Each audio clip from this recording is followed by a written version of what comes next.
Hello, everyone. My name's Todd Amazine from Penn Foster. Penn Foster is bridging the gap between education and economic opportunity to build the workforce of tomorrow. We partner with employers to design and deliver digital and blended learning programs that attract, upskill, and retain workers in America's fastest growing fields and professions. With more than 40,000 graduates each year, Penn Foster helps individuals discover pathways to opportunity through accredited diploma, certificate, and degree programs that matter in the world of work. Today, I'm joined by Amy Newfield, MS, CVT, VTS in ECC, who is also a program manager, training in health and wellness at BluePearl. And she's also the founder of Vet Team Training, which is an organization dedicated to helping build healthier, happier, and smarter teams.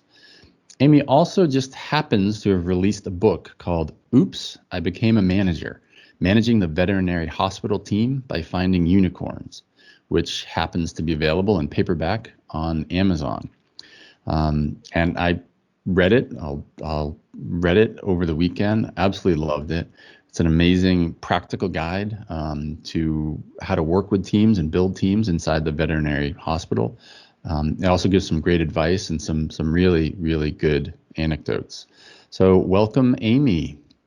Thank you so much for having me. I really appreciate it. Oh, it's my pleasure. I'm really, really excited to talk to you, get a little bit more about your background, and have you share more about your book, where it came from, and how you think it can do good in the world. Those are my words, not yours. So we'll definitely be talking about Oops, which, by the way, is still the #1 new release in small animal veterinary medicine on Amazon. I just checked again this morning.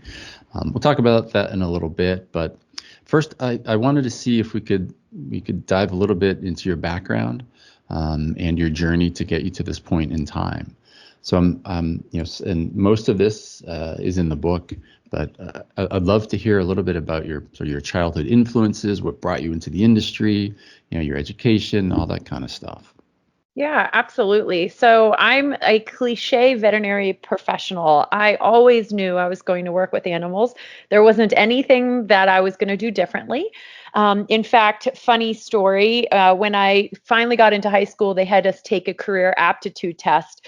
And I was called into the guidance counselor along with both of my parents because I essentially failed the career aptitude test, meaning that I was not going to do anything in life according to this test. And when the guidance counselor sat down and said to my parents, she did not excel in any category, she's not interested in anything, I simply said to the guidance counselor, well, there were no questions related to whether or not you could work with animals. There was nothing related to nature or animals or anything like that.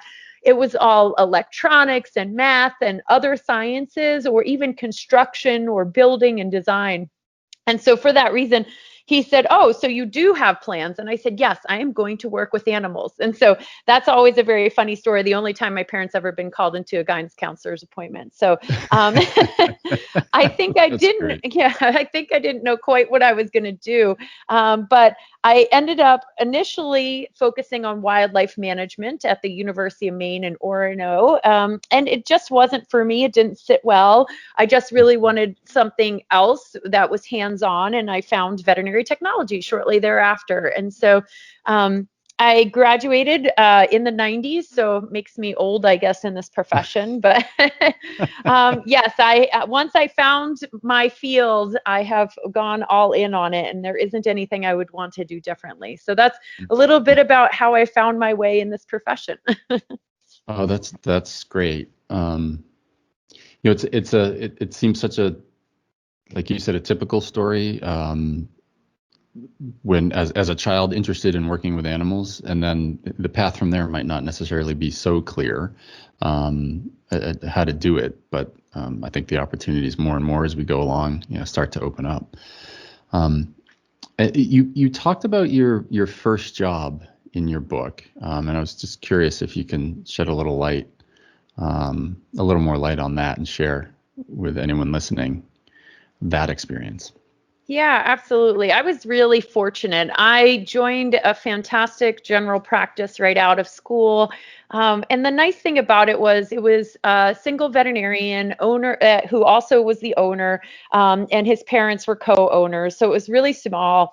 They really did allow veterinary technicians to utilize their skills to the fullest. So for that, I'm eternally fortunate because there's too many people who come out of school or who enter into this workforce who end up in very toxic hospital teams, and then they quickly think that that's the norm and they bail out of it. So I was really Mm. fortunate that he did allow us to utilize our skills, and then very quickly, within a couple of years, promoted me to a management role, which I had no idea what I was doing.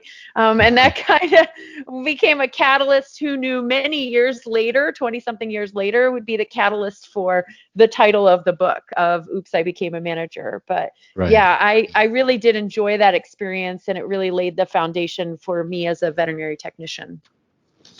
Oh, that's great. Yeah, and we'll dig a little bit more into that journey and how the book came about and the lessons that you've learned and really the deep expertise and experience that you're bringing that you're bringing to the book and to the advice and thoughts you have in the book.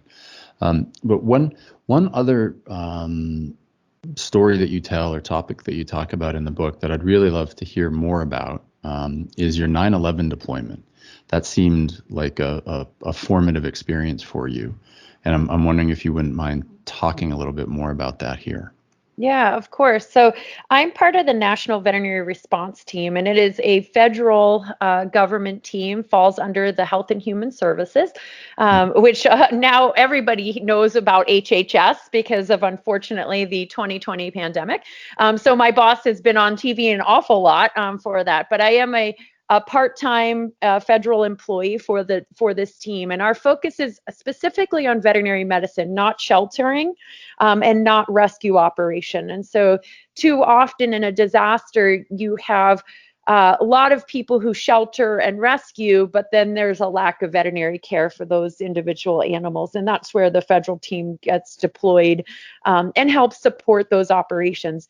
During 9/11, that was actually my very first deployment. I had been part of Wow. the team for a little over a year, and we had talked about um, some biological issues that could come up. Foot and mouth was very prevalent in the UK at the time. We worried Mm. about it entering in the United States. We talked about tornadoes and hurricanes, but we did not talk about a terrorist event. And so, Mm. as everyone who was, an adult during that time, you remember exactly where you were. There are certain pivotal moments in your adult life, and that being one of them. I know exactly where I was when the Twin Towers got hit and when they Mm. fell and all of Yeah. those things. And so, immediately after, I guess I had not really thought about getting deployed to such a thing, but it became one of the largest search and rescue operations for canine units that this country's ever experienced. Almost all of the federal FEMA search and rescue teams were deployed during that time because it was such an immense pile to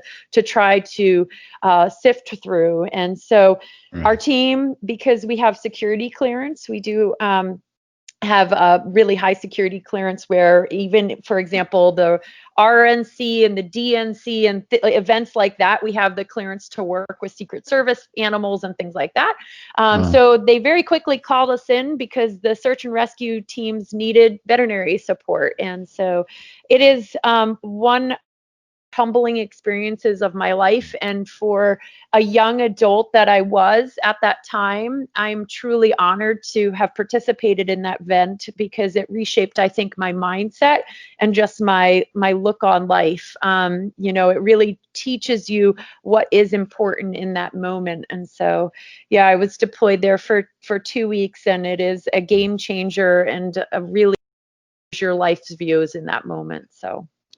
Yeah, thank you for that. And I happened to be living in New York at the time, and I was on Wall Street when all that happened, and so I was in the city during the time and during the aftermath, and I only have a sense for the courage and the toll that it would take for you to do that. So I just many years afterwards, thank you so much for the service there. and for what I know you continue to do working with that team. It's an amazing story. I wanted to take that. I know that's a formative experience. Sort of fast forwarding to today and talking a little bit about the work that you're doing both with BluePearl and with Vet Team Training, which I think will segue nicely into talking a little bit more about the book. So you're program manager for training and health and wellness at BluePearl, which I think is a unique title and position in the industry. So I'd love to hear a little bit more about that and your work at BluePearl. Yeah, absolutely. So I have been with BluePearl since my hospital was acquired by them in 2013.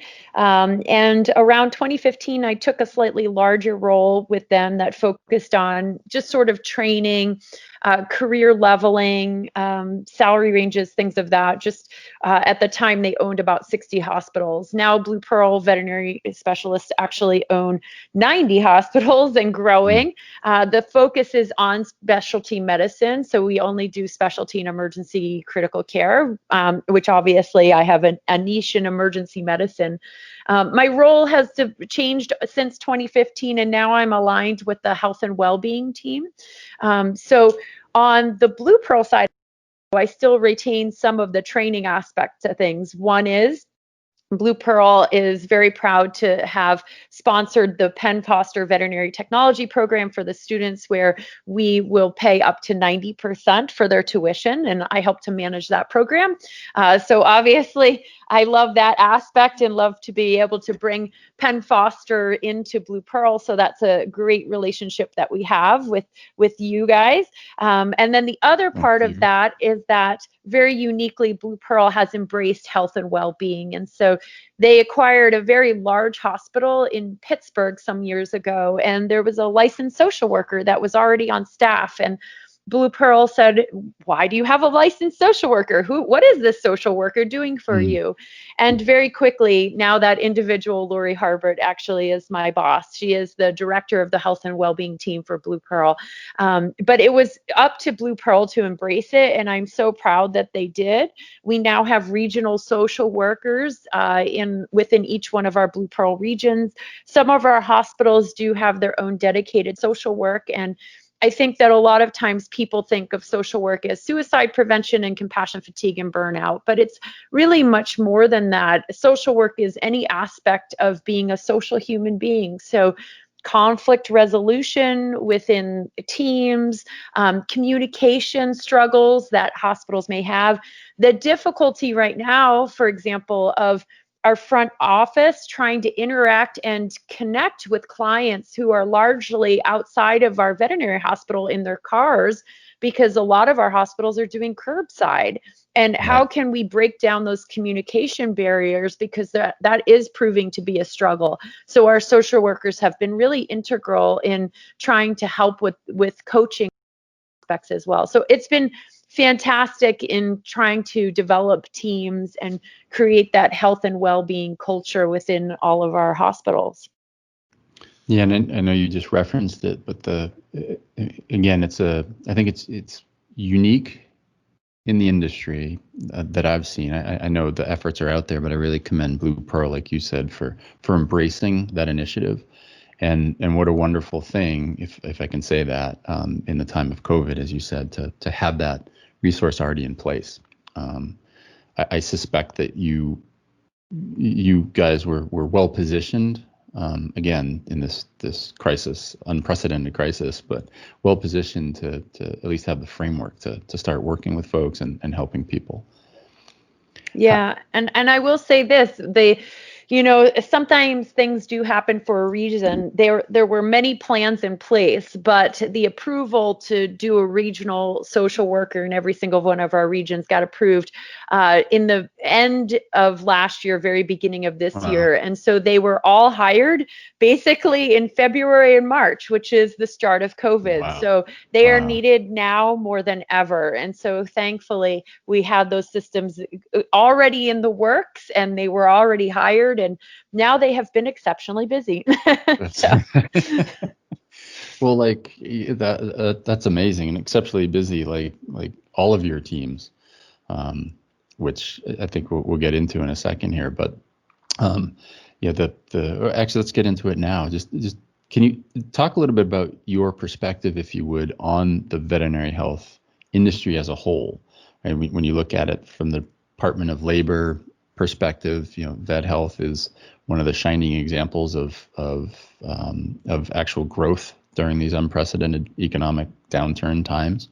But as you and I have discussed and others have discussed, there's a human toll happening at the same time. So I'm hoping you might talk a little bit about that. Yes, absolutely. We are in a very tough profession.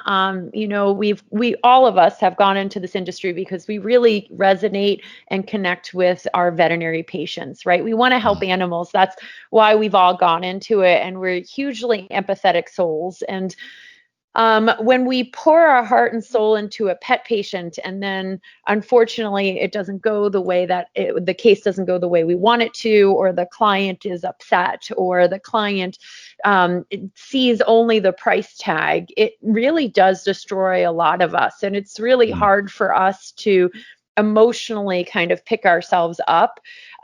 You are right. This veterinary industry is booming. There is not a hospital that doesn't need to hire people.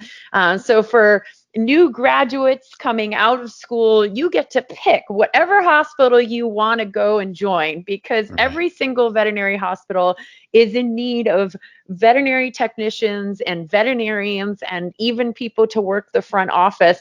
We need people. There is a shortage in every single one of those positions. And right now, veterinary medicine is booming, particularly during the time of COVID. People are home now more than ever with their pets. So every cough or sneeze they're coming in with. And the other thing we've seen, interestingly, is that everybody wants to get a pet right now because they are home and they want that experience of a dog or cat in their lives. And so it's been really nice that a lot of shelters in the United States actually are at a all-time low in terms of numbers within their shelters. And so we are booming, but even in years that we've had recessions, veterinary medicine does do fairly well because pets will always need veterinary care. The flip side of that is that I have seen, and it's very interesting in my 20 plus years of veterinary medicine. I love my veterinary clients, but along with that 20 years, I have seen the relationship between the animal patient and the client even become stronger. That human animal bond I thought it was strong in the 90s. It is even stronger now. These are fully integrated family members into our lives. And I love that because I wouldn't have it any other way. But along with that is a level of demand from the clients that I've never seen before. And it is exceptional in terms of the weight that it puts on our veterinary teams. Combine that with the fact that, as I mentioned, we're busier now more than ever. So we've just got a lot of demand placed on us, people sometimes with unrealistic expectations. Again, not everybody. We have some really fantastic clients. There have been some clients who have brought us home baked goods during this time period, really gone out of their way to make us feel appreciated. But yeah, it's a very tough industry. And so the unfortunate side to veterinary medicine is that veterinary professionals are one of the leading professionals for suicide rates in this country. And that is the grim reality of my profession. And it's hard. There's many reasons behind that. One is the demand, our overly empathetic feelings that we have, and we put that very heavy weight and burden when things fail. We put it on ourselves. There's also, for our veterinarians, they've cited in particular, a lot of veterinarians are coming out of school with exceptionally high school debt that is borderline impossible to pay off in a lifetime. And then combine all of that with, and I hate to say it, but it's important to mention it, there's a lot of toxic veterinary team environments out there that contribute to the burnout. And so every day when you go in and it's nothing but negativity, and then you're beaten up by the veterinary cases and you go home and maybe you're struggling in your personal life, this is sometimes why we see those higher rates of suicide in our prevention profession. And so it is a profession that I will never leave. And I always tell people it is the best profession, and it is the toughest profession. And so I love it. I would never change it, but there are some glaringly obvious issues within the profession. Right. Which I think, really appreciate all of that and appreciate your perspective. And I think, and correct me if I'm wrong, but that all of these sentiments, really led to Vet Team and to Oops, I Became a Manager.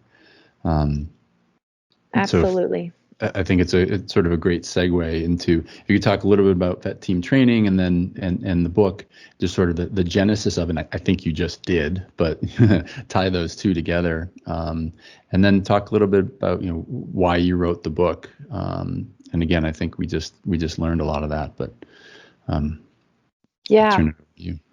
Thank you. Absolutely. So I'm obviously a very passionate person in this industry.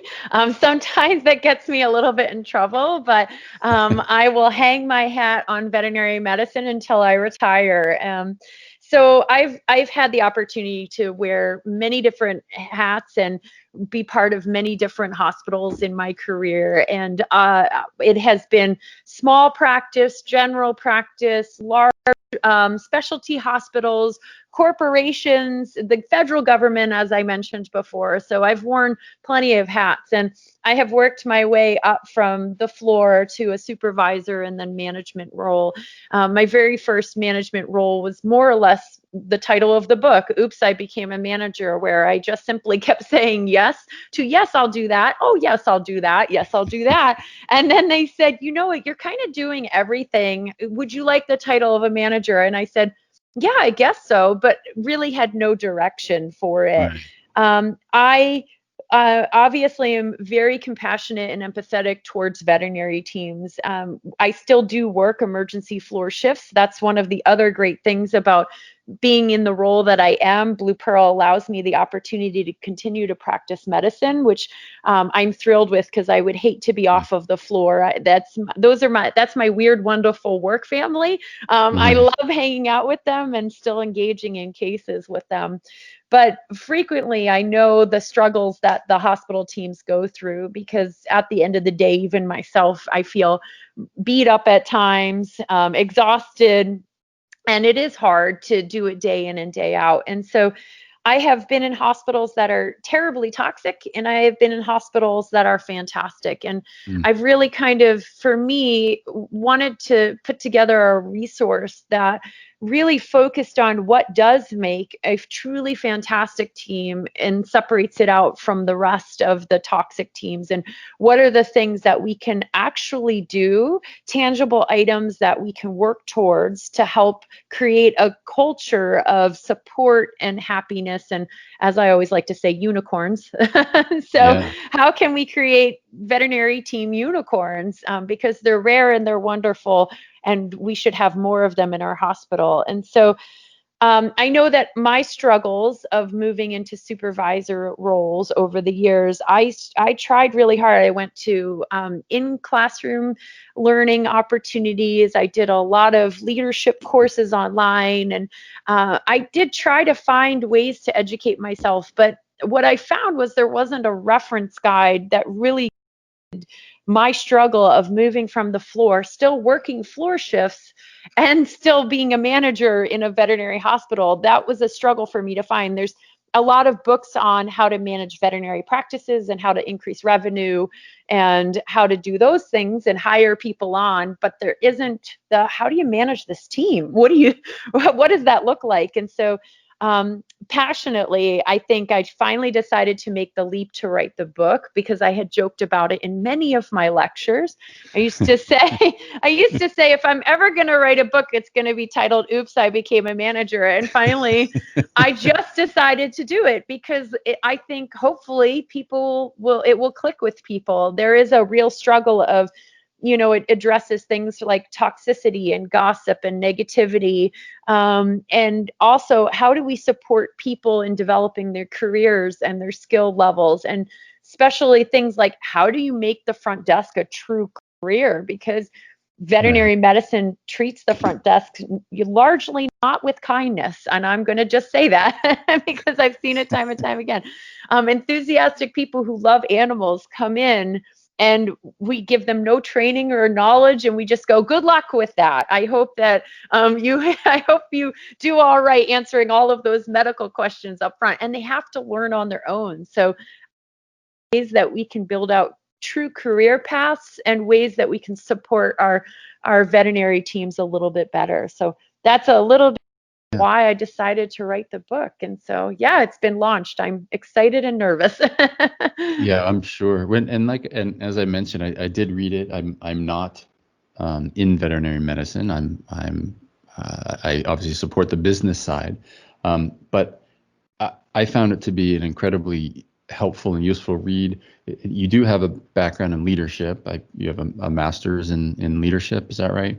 That is correct. Yeah, as an adult learner, I went back to get a master's in management and leadership. So right, and so that really comes through. And as I look through it again, there's a lot of structure, advice, very, very practical advice, very, very practical 1, 2, 3 steps on how to structure an organization, how to interact with your team, how to build a team. And it does all in so many ways, as the subtitle says, point to unicorns. So talk to me a little bit, if you would, a little bit more about what a unicorn is. Yes, absolutely. So a little bit more background on me to understand my love of unicorns. So I was a child of the 80s. And in the 80s, we had Rainbow Bright. We had a movie called The Last Unicorn. We had a movie with Legend, which if you've not seen it, check it out. Tom Cruise, you'll never look at him. Yeah, you'll never look at him in the same way.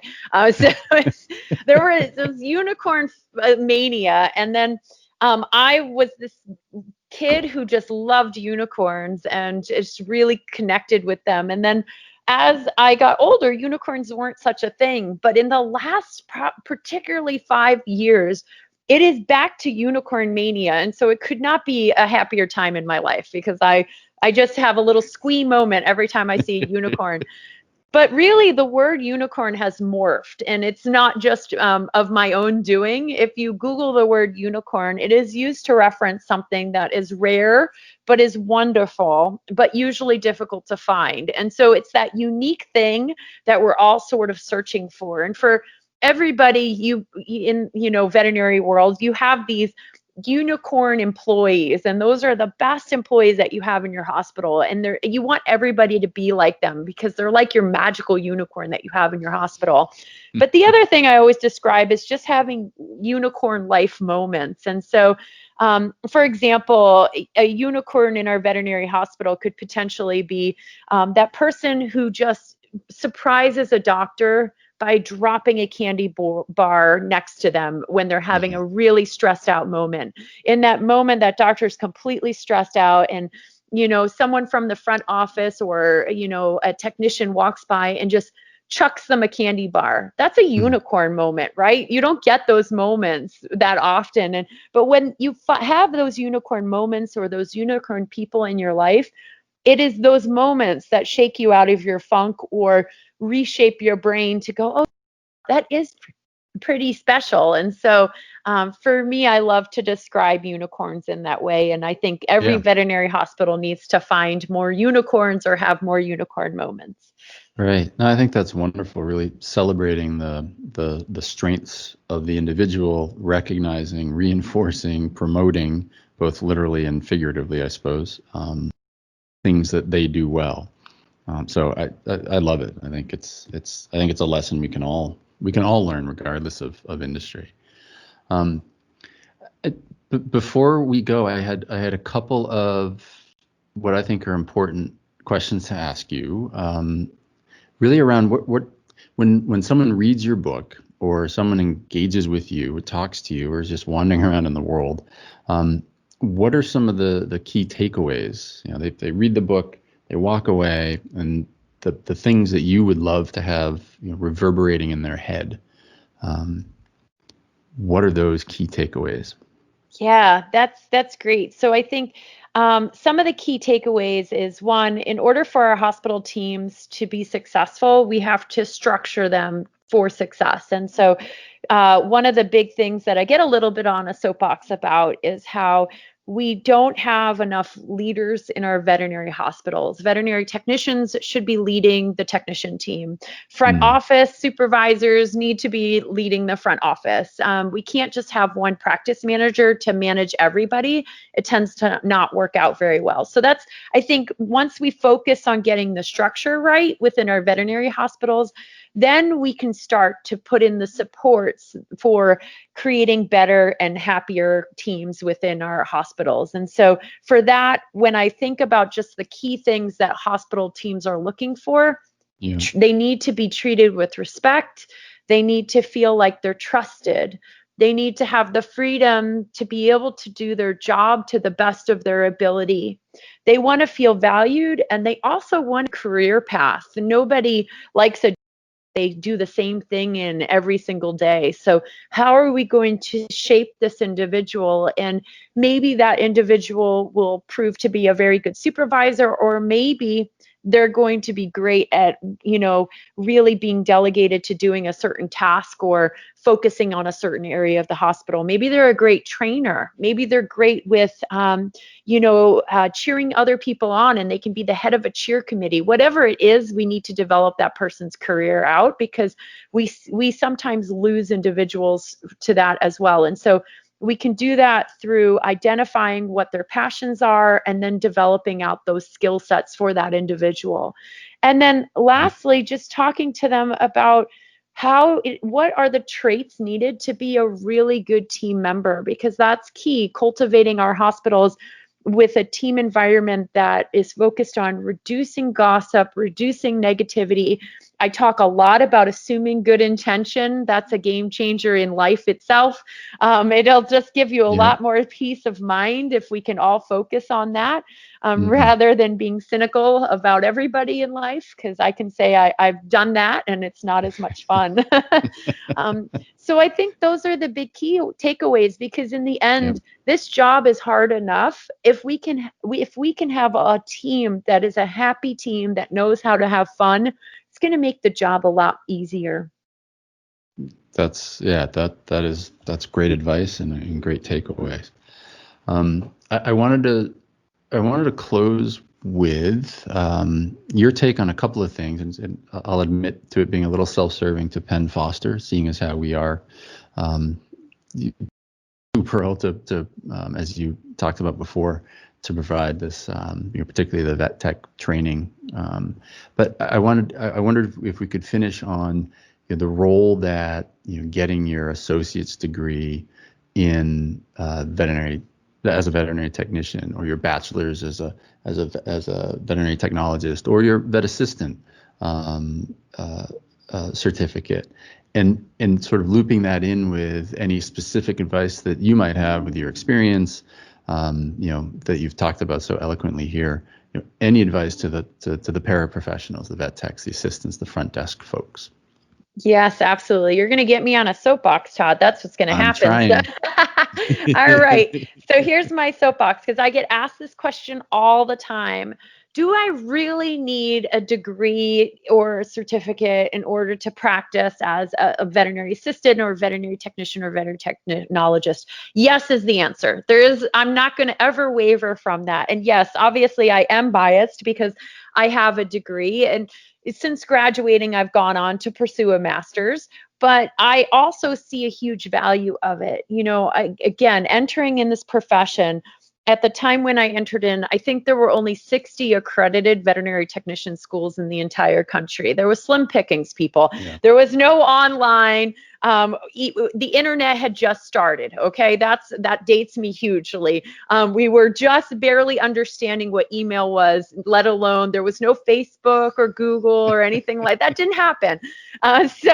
So knowing that I've been in this profession, one of the things I talk about is I've had the opportunity to train people literally from the ground up with no experience. My very first hospital, while it was fantastic, the owners of the hospital would sometimes bring me a waiter or a waitress and say, this person Could you please train them to be a veterinary technician? And this is very true. So I've trained bank tellers and waitresses and various other individuals to do technician skills. But it is without question, and it's not just my own personal, experience. People who go to school and come out into this industry with knowledge that they learned in schools progress faster and offer better veterinary care. Having to train someone who has no experience, how to hold, how to restrain, what anatomy and physiology is, why are you using those certain drugs, what anesthesia is from the ground up. It's exhausting for me as a veterinary professional.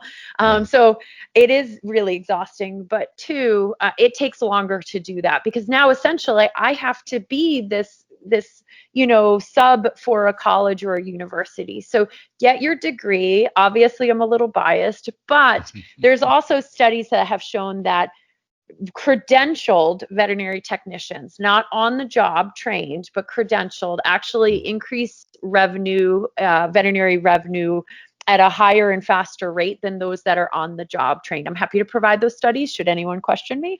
And then to that, yes, exactly. They are out there, right?